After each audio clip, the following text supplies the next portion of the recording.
Hey everyone, and welcome. It is so great to have you here for this deep dive. Today we're taking artificial intelligence from, a neat parlor trick, like having it write a fun poem or plan a theoretical vacation, and we're moving it into the realm of reliable enterprise-grade systems. We're going to look really closely at how the industry is solving AI's memory problems and how organizations are actually moving towards systems that can reason and make decisions based on real organizational precedent. It's going to be a great one. Here's our roadmap for today. We're hitting the AI memory problem, what RAG is and how it works under the hood, the 7 ways RAG can actually fail, and then we'll wrap up with AI's next frontier, context graphs, and the data readiness imperative. Let's jump right in. All right, Section 1, the AI memory problem. Let's look at why large language models are so prone to just guessing. Okay, to really wrap our heads around this, let's use a brilliant analogy from our source material. Picture 2 different librarians. First, you've got the memorizing librarian. They've read thousands of books, sure, but they rely entirely on memory. So if you ask them a super specific question, they might answer you with absolute confidence, but they might totally misremember the facts or even suggest a book that doesn't actually exist. That is essentially a standard LLM without access to live data. Now, compare that to a researching librarian. They don't just guess. They say, hold on, let me check that. They walk over to the shelves, pull out 3 highly relevant books, read the exact pages, and then give you a precise answer with citations. That is exactly the behavior we want from our AI. And really, this highlights the core of the problem. Standard LLMs out of the box face 3 massive issues in an enterprise setting. Number 1, they literally do not know your private internal data. 2, they're frozen in time at whatever their training cutoff date was, meaning their knowledge gets outdated incredibly fast. And 3, which is really a symptom of the first 2, they hallucinate confidently. And look, in a real-world enterprise environment, a confident hallucination isn't just a quirky annoyance, it can be insanely costly. So how do we fix this? Well, that brings us to Section 2. What is RAG? The open book exam for AI. RAG stands for Retrieval-Augmented Generation. Now, the absolute key word to remember here is ground. RAG doesn't magically make the AI fundamentally smarter or boost its core reasoning skills. What it does is make the AI informed. It essentially bridges that massive gap between a model's static, baked-in training data and your highly dynamic, daily changing enterprise content. Think of it like taking a closed-book test and suddenly turning it into an open-book exam. To put it in slightly more technical terms for a second, the AI is doing a mathematical balancing act. On one side, you have parametric knowledge. That's the AI's built-in brain, the actual model weights developed during its massive initial training. On the other side, you have non-parametric knowledge, which is simply the fresh, external data you pull up and hand over to it. The system calculates the probability of a great answer by combining its vast linguistic capabilities with the very specific facts you've just dropped on its desk.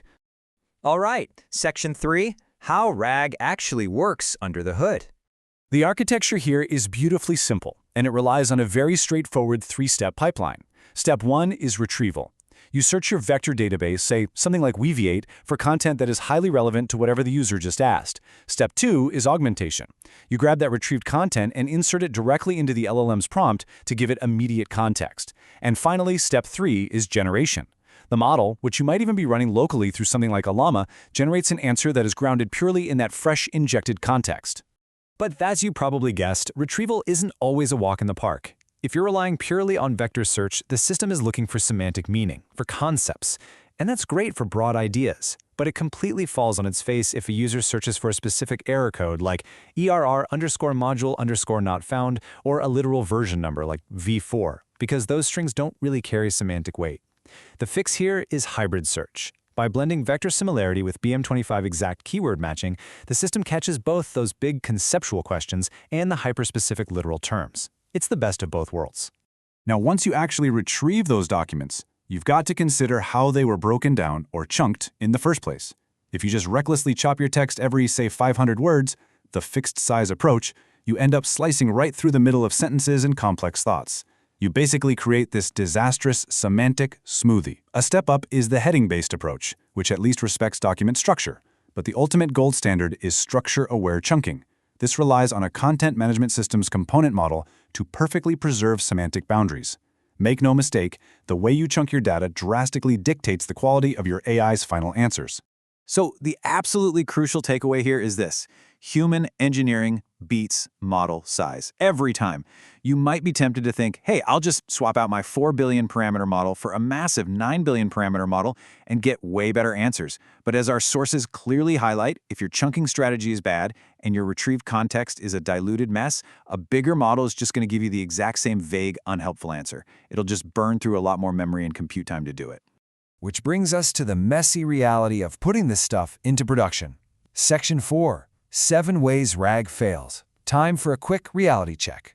RAG is powerful, for sure, but it is definitely not a magic bullet. Researchers at Deakin University ran some extensive case studies on this and identified 7 distinct failure points you have to watch out for. 1, the answer simply isn't in your documents to begin with. 2, it is there, but the system ranked it too low to use. 3, it didn't even make it into the final context window. 4, the LLM just completely failed to extract the answer because of surrounding noise in the text. 5, the model randomly decided to ignore your formatting instructions. 6, the answer it gave was way too vague or overly specific. And 7, the answer was technically correct, but just totally incomplete. And that brings us to a massive finding from that Deakin University study. Listen to this quote. Validation of a RAG system is only feasible during operation. The robustness of a RAG system evolves rather than designed in at the start. Think about that. Because users are always going to ask questions you never anticipated in a million years, you can't just build a RAG system, turn it on, and walk away.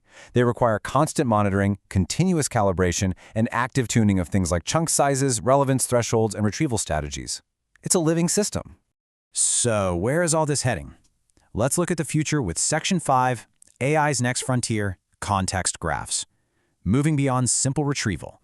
As we see AI agents evolving from simple Q&A chatbots into robust systems that actually execute production workflows, things like contract reviews or expense approvals, we really have to ask ourselves a tough question. Does your AI know why a decision was made? If a human customer service agent approves a 40% discount, a traditional database just records the fact that a discount happened.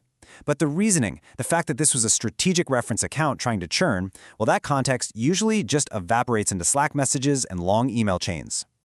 Historically, we've heavily relied on systems of record, right? Databases that meticulously track exactly what happened.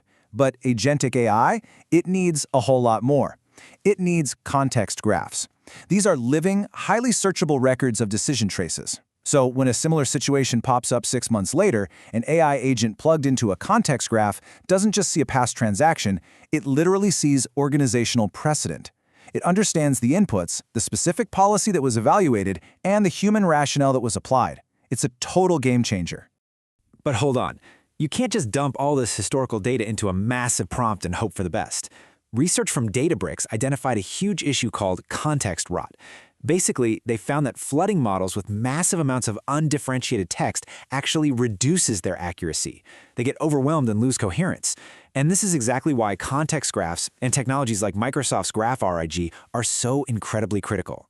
They don't just blindly retrieve everything. They retrieve only the minimum relevant information, and they keep all the semantic relationships perfectly intact. But to achieve any of this, you absolutely need the right foundation.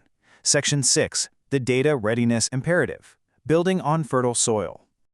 Look, none of this advanced architecture matters one bit if your underlying data is a mess. Deeproot.ai actually developed a Data Readiness Index, or DRI, to assess organizations across 7 critical dimensions. You obviously need high quality and understandability, because frankly, if your own human team doesn't know what a specific data field means, your AI definitely won't either. You need structural integrity and clear value metrics. You absolutely have to audit for fairness and bias, and implement strict governance to keep the whole thing on the rails. And finally, AI fitness, meaning, is your data actually formatted and structured in a way that supports complex AI reasoning? If you ignore those 7 dimensions, you are going to hit a very hard, very unforgiving industry reality. Garbage inputs produce garbage traces in your context graph. Jumping straight to flashy agentic AI workflows without aggressively assessing your foundational data readiness is just a recipe for disaster. You're basically building brittle, dangerous systems that will just automate your mistakes at a massive scale. So, if you take nothing else away from this explainer, let it be this. Your AI is deeply rooted in your data. You have to make sure that soil is fertile. Before you go out and invest millions in sophisticated graph databases and shiny new models, you must curate, govern, and structure your enterprise datasets with incredible intention. I want to leave you with one final, slightly provocative thought to chew on. If your AI was fully deployed today, accessing all of your internal systems exactly as they currently exist, what historical biases and bad decisions is your data hiding right now? Because remember, once the AI reads it, that bad data becomes precedent. Thank you so much for joining me for this deep dive. I highly recommend assessing your data readiness today so your AI can actually make the right decisions tomorrow. See you next time.